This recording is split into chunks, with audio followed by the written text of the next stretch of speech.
Lots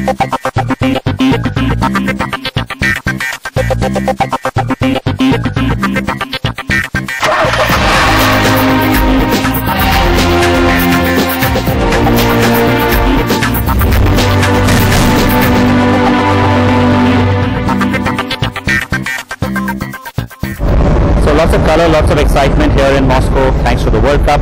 As you can see right now, I've got well, the Kremlin behind me, and I'm on a boat. So this is the Moscow or the Moskva River, where the city gets its name from. I'm going to leave some of this behind now because of course I want to get on with what we do on this show and what we do best. Now, we've been running a series the last few weeks on electrics and hybrids, so I'm going to start off by first bringing you the review of the new Porsche Cayenne e-hybrid. That's again a plug-in hybrid vehicle. It's one that's being launched in India for the first time by Porsche as well. Here is my review.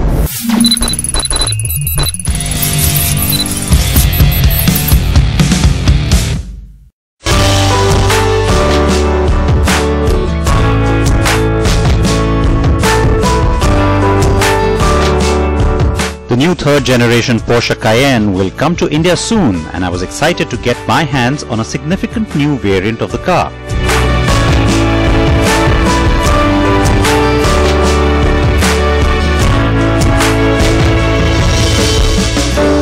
So Côte d'Azur in the south of France is supposed to be all about blue skies and gorgeous views of the ocean, but a little bit different today. Things haven't gone to plan when it comes to the weather.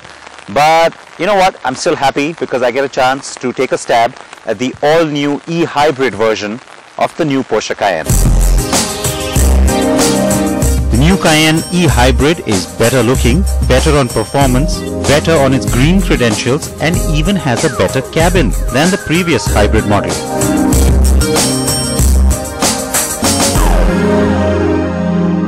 So the rear of the car is where you see the real new generation styling in that sense, because of course the tail light treatment is completely distinctive and new. Now remember, this car is also the first runner-up of the World Luxury Car of the Year title, which was of course backed by its stablemate, the Audi A8. Now at the back is where you pick up on the hybrid, because Cayenne of course has a little green, neon green if you will, outline, but it's also the e-hybrid badging back here that very specifically tells you what this particular version is.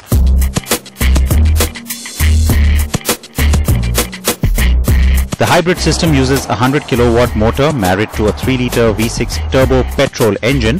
The V6 makes 333 bhp and 450 Nm of torque, while the electric side gives you 133 bhp and 400 Nm.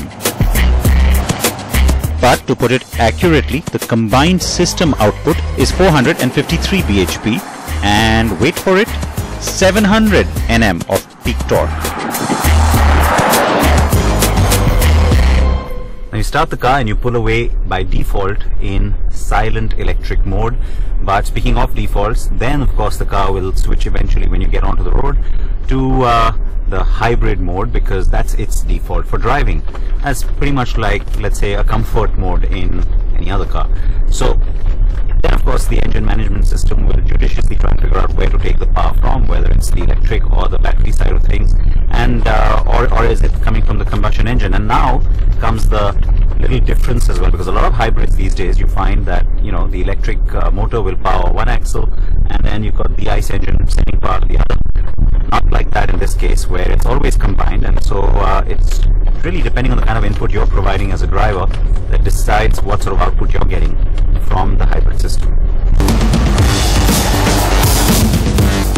It has a hang-on all-wheel drive instead of the conventional torsion system. This gives the car more efficient performance according to Porsche engineers.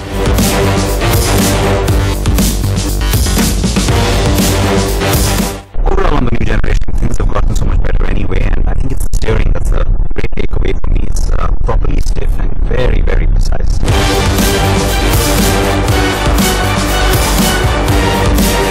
While I never did take the car completely off-road, there were plenty of broken roads on our route, and the sense of control was indeed very reassuring.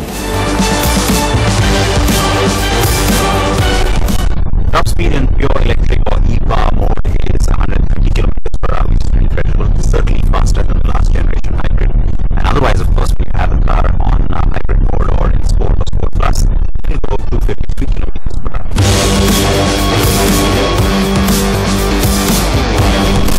The hybrid is actually quicker than the regular car. It goes 0 to 100 in 5 seconds. The regular non-hybrid version will do it in 6.2, and of course you get a whole lot more torque. You get a really effective sense of power as well. And what's really nice is that when you're driving the car, it's not gimmicky in any way. It's not typical hybrid-like. The last Cayenne SE Hybrid gave us a mileage of 29.4 kilometers per litre. The new car has a claimed mileage of 31.25 kmpl, and its pure electric range has also increased. I have to say I was a little surprised with its electric power driving range of 44 kilometers. In this day and age I would have expected that number to be a little bit bigger, but the flip side of that, or the good side, is that unlike many other plug-in hybrids, where yes, of course you have regenerative charging on board, but it only gives you so much. You eventually do need to plug the car in to get the battery to, give you a respectable amount of power again. In this car, regenerative charging is actually pretty effective. So there was a point some time ago when we had dropped completely down to absolutely zero power coming from the battery, but it managed to get it right back up to about 23-24 kilometers range. That to me is a pretty good thing, because you're not always going to have the opportunity to stop or charge, or maybe not even find a place to charge. And so this is good, because you can still sort of shore up on the electric power, so you can use it when you need to, let's say in a city center, for example.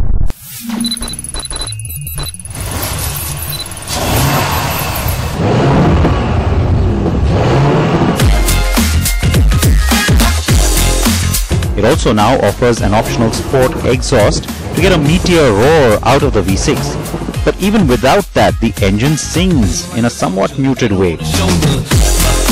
The new Cayenne has become sportier and more dynamic than the second generation was, and the e-hybrid maintains that character 100%, which brings me to a crucial point. I think it's great that Porsche is bringing the hybrid to India right from word go. So when the new generation launches, now remember, to a lot of those buyers, the ones who really want the diesel for the extra torque, this system will give you that extra torque. And for others, it could be about pricing. And then, like I said, if it is similarly priced to the diesel, then do you need to have the diesel? Well, in a country like ours, where there's a lot of lack of clarity on policy and where things are going with diesel, at least having an option like that is probably a good thing.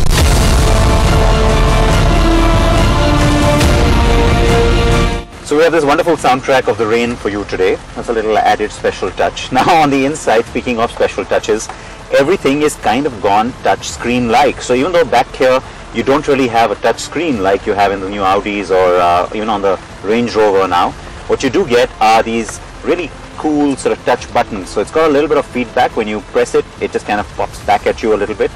But it's like a screen, it's just all really nice, and all those buttons have gone away. There was a whole lot going on the Cayenne. It's become nice and smooth and clean, and it's all backlit. It looks very cool.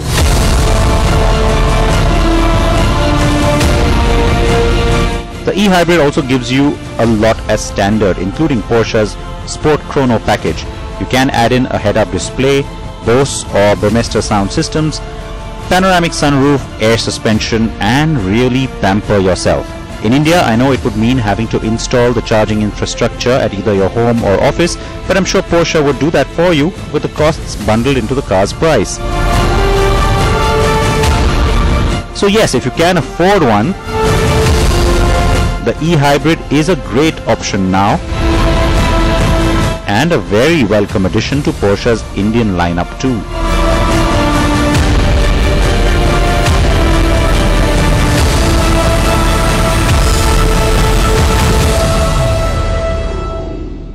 So we had an interesting vehicle for you in the first half, pretty exciting, some of you may think so, but it doesn't get more exciting than the car that's coming up next. It is the latest from the stable of the Prancing Horse, the 488 Pista from Ferrari. Now this car, well, there's a lot riding on it because it's not so much about volume sales, but about reputation and what technology the company is trying to adopt and the direction it's going into when it comes to its performance V8s. Here's the review.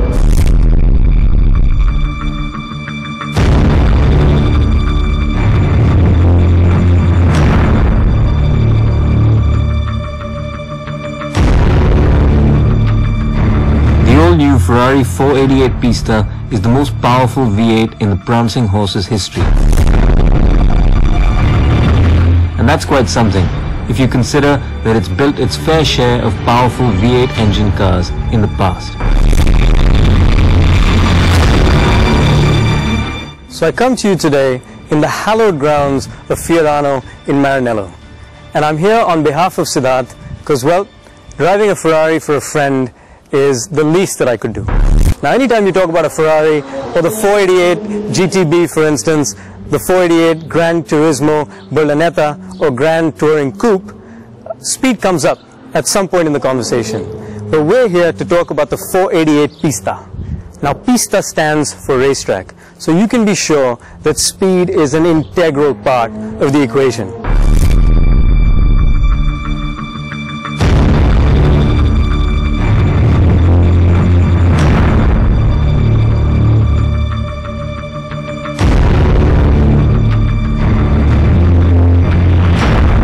Suffice to say, this is a fast car. Well, it does have the word track in its name, since Pista means track in Italian.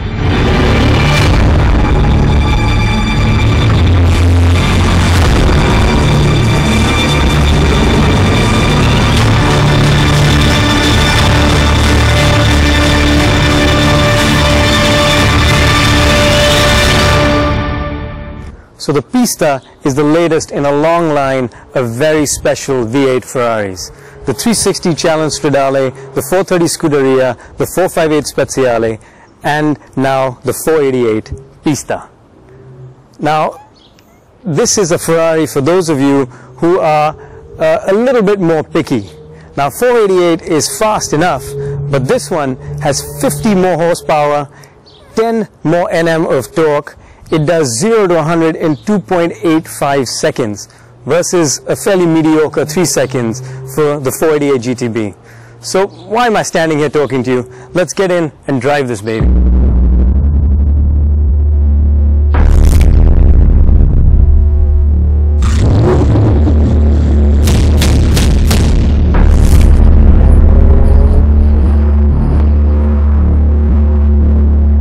The 488 Pista with its 3.9-litre twin-turbo V8 generates a scarcely believable 711 bhp and 770 Nm of torque. Ferrari put the 488 on a strict diet to produce the Pista, yielding a weight savings as much as 90 kilograms.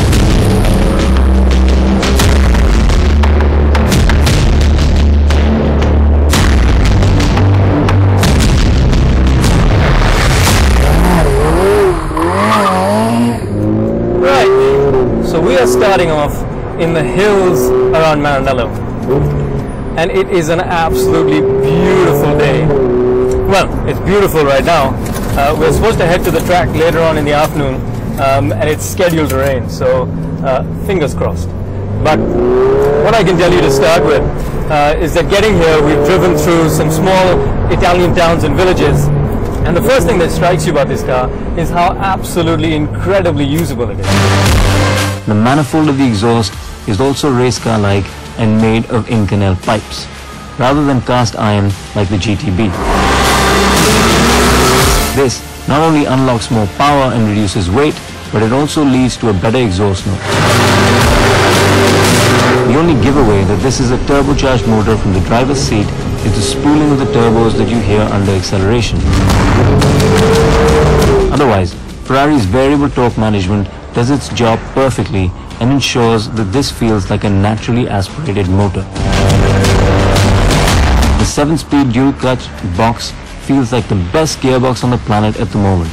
It's just so responsive that it's almost telepathic.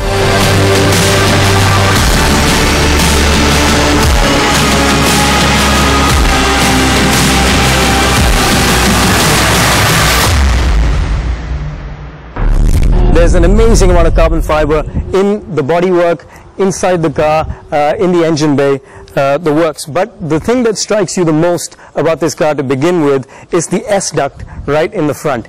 Everything in this car is a case of form follows function. Everything has been sculpted not only by the designers but also by the aerodynamicists. Now the S-duct is a patented Ferrari design where it takes in air from the front of the duct, and it's got a little winglet in front as well. It's amazingly intricate, inspired by Formula One. It takes in air and then ducts it through the front of the car, over the bonnet, and then flows over the rest of the car. Now what that does is creates an amazing amount of downforce in the front of the car. The incredible thing though is that they've been able to create that additional downforce without any compromises. So there's no additional drag. There's a lot more downforce without the penalty of additional drag.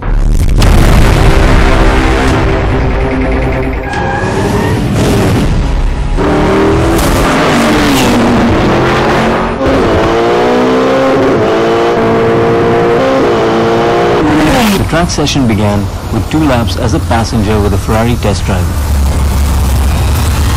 and then by allowing us in the driver's seat. So the internals of this engine are 50% new. Now the engine that it's based on is no slouch either. International Engine of the Year winner in 2016 and 2017. This was just won International Engine of the Year in 2018. The speed is instant.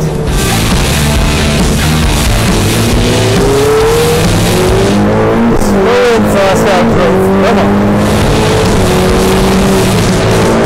This is much better. The brakes are phenomenal.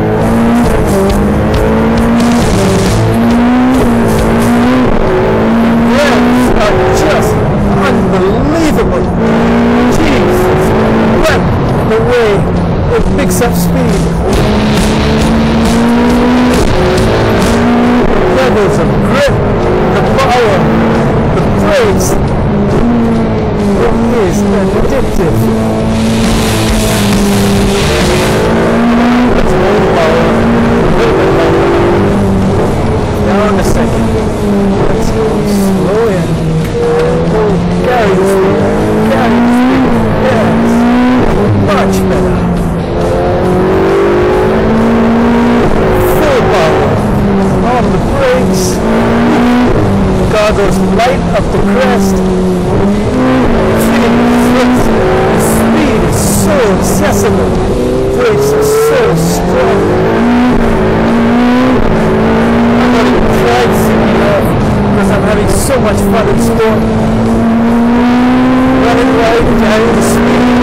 We hit the limit of air. Brake. Woo! And that's my cue. Box and slow. What a machine. What an absolutely addictive speed demon machine. Oh my dear Lord. That was everything that you could possibly hope it to be. And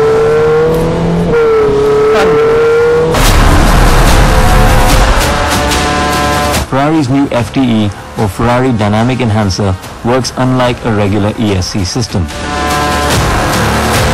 So the FDE activates progressively and earlier, allowing you to heroically power slide out of corners without feeling like it's cut in at all. One of Ferrari's aims when developing the Pista was to ensure that it's easy to push to the limit. Well, it appears that this objective has been well and truly achieved.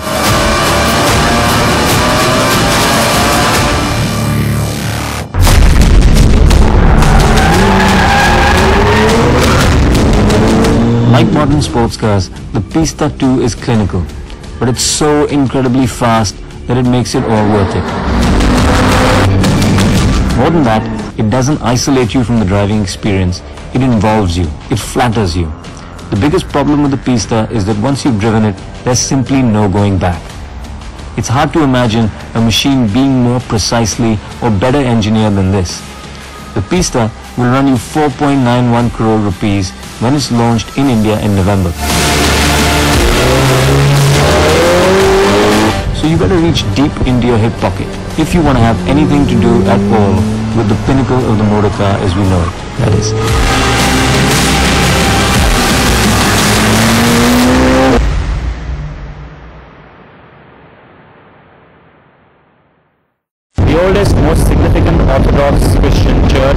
Cathedral of Christ the Savior behind me. It's a huge monument and landmark here, and of course a must-do on the tourist itinerary if you're visiting Moscow. Now, on that note, I am going to say goodbye. It is turning into night here, and by the way, European time, and Moscow fairly close to Europe too, and so which is why it's almost getting on to about 9:30 now, and you've still got lots of light, which means, of course, I need to get on with things, and I hope you will join me next week when we bring you plenty more. And with that, promise me you'll wear your seatbelts, promise me you'll wear your helmets. Bye bye.